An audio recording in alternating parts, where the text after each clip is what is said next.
Thank you for tuning in to Koppen with Comic. I'm Brian Koppen, and we're here with Lana Schwartz.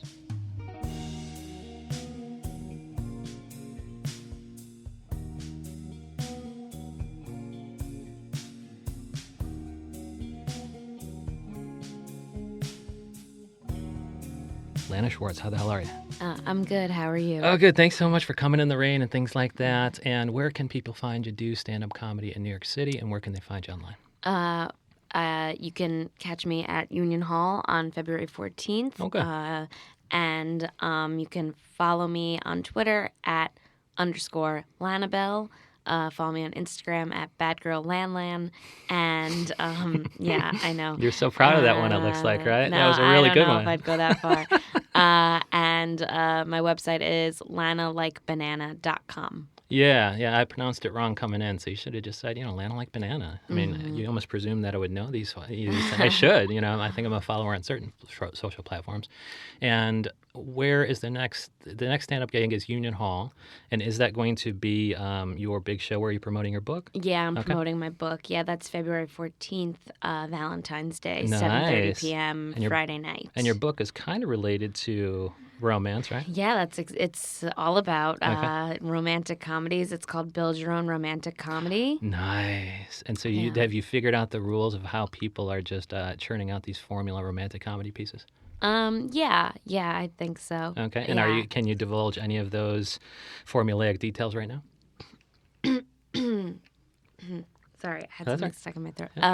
Yeah, I guess I would say I feel like there are different types of rom-coms. Okay.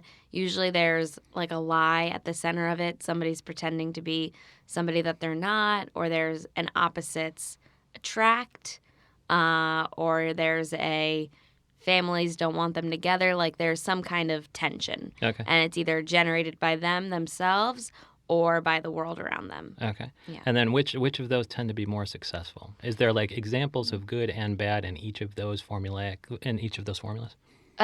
Well, yeah. I mean, I think for every good rom-com, there's a bad rom-com. Or 20 bad rom-coms. Yeah, that's like why I think that's part of why the genre went away for so long, is because of that. Is because of them not being as good anymore. But yeah, I think for every When Harry Met Sally, where they're sort of opposites, there's an Ugly Truth with Gerard Butler, There's always like a flip side of the coin, and for every Crazy Rich Asians, there's a monster-in-law. And do we think, things like tension or obstacles or family, I guess it would be tension created by families pulling them apart or whatever. Do we think that those things are still true? And if so, why have rom-coms fallen out of fashion? Well, I think they're coming back, Okay. which is exciting. Oh, good. So you're coming at this from the view of a fan, right? Yes, okay. Yeah. If I didn't like them, this would be a horrible thing to do to myself. Yeah, you've been writing a book for so long, and how long does something like that take? I imagine it took a lot of study of rom-coms, right? It forced you. That's a great excuse for watching just rom-coms all day long.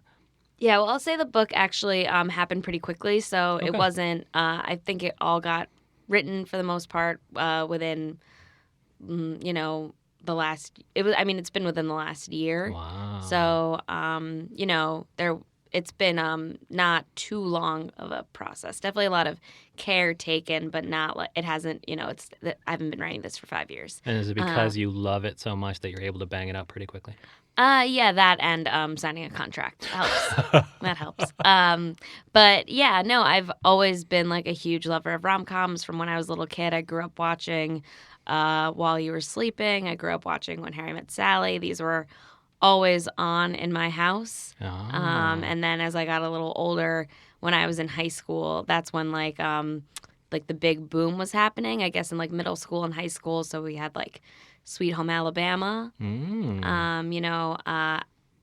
Sweet Home Alabama was a big one for me. Also, when I was in college, He's Just Not That Into You came out.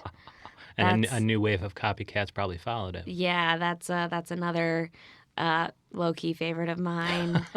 and kind of how would, and I guess Crazy Rich Asians could be an example, but people who are going to successfully do a rom-com, today, Is there anything that they would have to include to make it feel contemporary, like maybe dating apps or something?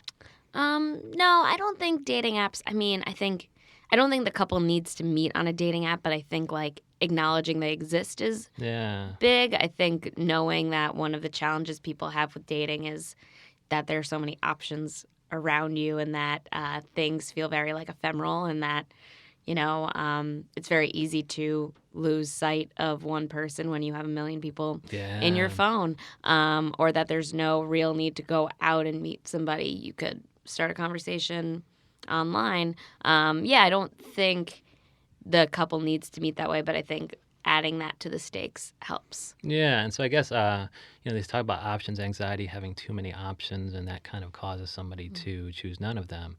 So are these kind of themes, what makes dating contemporary or romantic comedies contemporary, are they finding their way into your stand-up act? Well, I don't talk about rom-coms too much in my stand-up. I do talk about Law and Order SVU, which is another passion of mine. Okay. They're kind of different, right? They're so how'd you develop different. such? Is there a way to kind of like, why does Lana Schwartz like both, crime procedurals and also rom-coms? Good storytelling. I can't get enough of it. Okay. No, but if you watch Law and Order SVU, it's very well told. Yeah. Yeah. Yeah, I don't think there's bad storytelling there, because a lot of times they'll organize it around just a real crime and things like that. Yeah, and I think they're really good at finding twists. Yeah. Yeah. And so I guess there's also twists in successful romantic comedy. Yeah, okay. I would say there's twists in that. Also, I feel like it's really just about being able to find like a personal connection with the characters too. Yeah. And so do you feel, why should we do that in a crime procedural? Like, we just start appreciating the tenacity of the detective or something like that? Well, I think with Law and Order SVU, the show really was more of a procedural for a long time, where you didn't really see too much of the lives of the detectives, and that has actually changed. Now they get way more into their own personal storylines. Which is what you like or don't like? I like it. I mean, it's different. I think with the show being on for so long, the show was around before we had this big true crime boom. Yeah. So now there's like way more of a competition with other shows, because you can watch true crime anywhere, listen to it anywhere. You could watch fictional true crime. You could watch true crime parodies. You could watch actual true crime. Yeah. So I think delving deeper has helped to give them more storylines and more to play with. And also just it distinguishes them from the competition in that they have the most interesting lead characters. Who's the detective you've known over decades? Or whatever. Yeah, literally, that you've known these characters. I mean, at least with Benson, it's been like 20 years. If you don't like them by now. Yeah, I mean, and like people are really upset when Stabler left, but I think what they've done with it has been really impressive. Well, good. And then what are some like docu-series or like, with crime procedurals or with romantic comedies, what are some successful episodic or serial series on like a Netflix or something like that who's doing a good job of either one of those? Well, to be honest, I've kind of, I was very into true crime for a long time. Me too. I've kind of gone back a little bit. I haven't been following the hip new ones, right? All the hip new ones. The hip new crimes. Yeah, the hip new crimes. The crimes that the kids are into. That's fine. Yeah, but in terms of like, TV rom-coms, like my favorite shows were Jane the Virgin, Crazy Ex-Girlfriend, which really do a lot to kind of tease at why do we have these romantic aspirations, and really grounds them in day-to-day life. And why do we have romantic aspirations?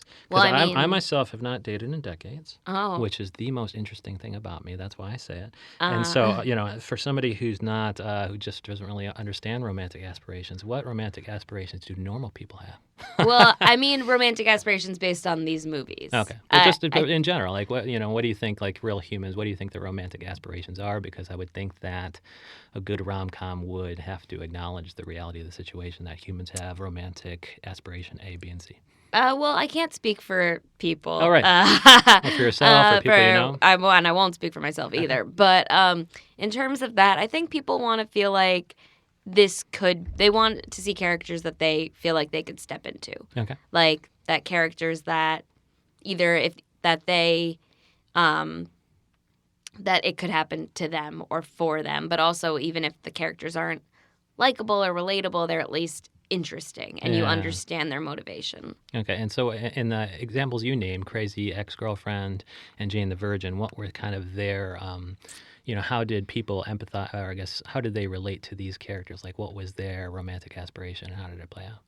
Well, I don't want to give too much away for the show, like the shows, but I would say on Jane the Virgin, it's based on a telenovela, so it's very like soapy, and the character for a lot of the show finds herself kind of stuck between this guy that she's been with for a long time, who is her fiance, who's supposed to be kind of more a stable option, and then a guy who's a little bit like more moody, temperamental, but kind of that Latin lover archetype from telenovelas. Okay. So she's kind of stuck between these two guys, and I think that is something that people, that's a trope we see all the time. Yeah. And so I think that's something that people would see and say, like, oh, yeah, I've also done the boring, stable thing. Yeah. I've also, been more interested in guys who seem dangerous. And so what do you think that's fair? Like, do you think that maybe in each person's life it's a pendulum between safety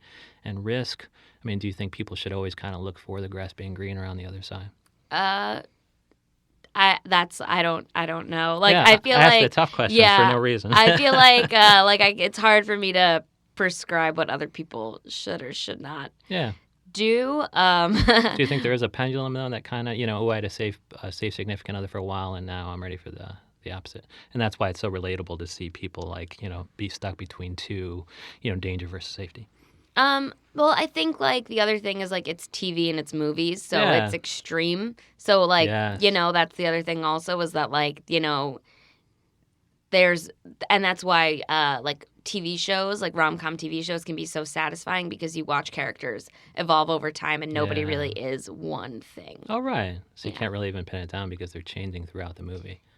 Or throughout the TV show. Or throughout the TV. Well, either one. And so in your act that's coming up, how are you going to are you going to do readings from your book in Union Hall on February 14th? I'm not quite sure that I will do readings just yet because I have like a bunch of other comics that are really great. Okay. And I think I want to keep the focus on them and on like just kind of joking about the genre, but I will also be doing a book party that will probably have more of a reading style to it, but I'm still pinning down the date. Okay, and so because it's Valentine's Day, right, February 14th, are the comics you booked on there, did you kind of book them knowing that they would have material, or were they booked on the show knowing that they had material about romance and things like that? Yeah, for the most part. Okay. Yeah, and I also put out an ask about who liked rom-coms. Okay. So, yeah, I tried to really make sure that it'd be people who would have something to say. And something to say that was from a fan's point of view and not just shitting on them. Yeah, but if people, have, like, there are issues with them, just like there are issues with anything. So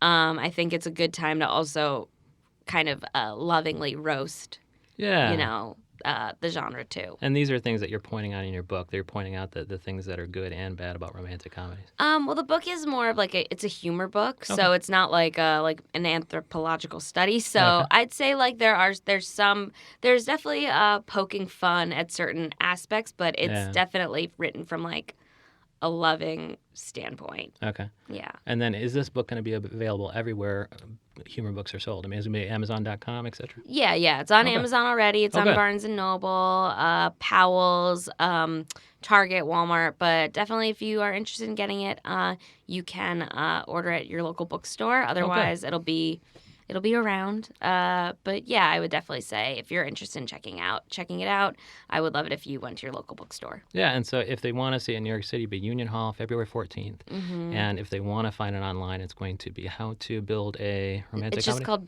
Build Your Own Romantic Comedy. Oh, I love that because I mean, if I read that book, am I going to be able to?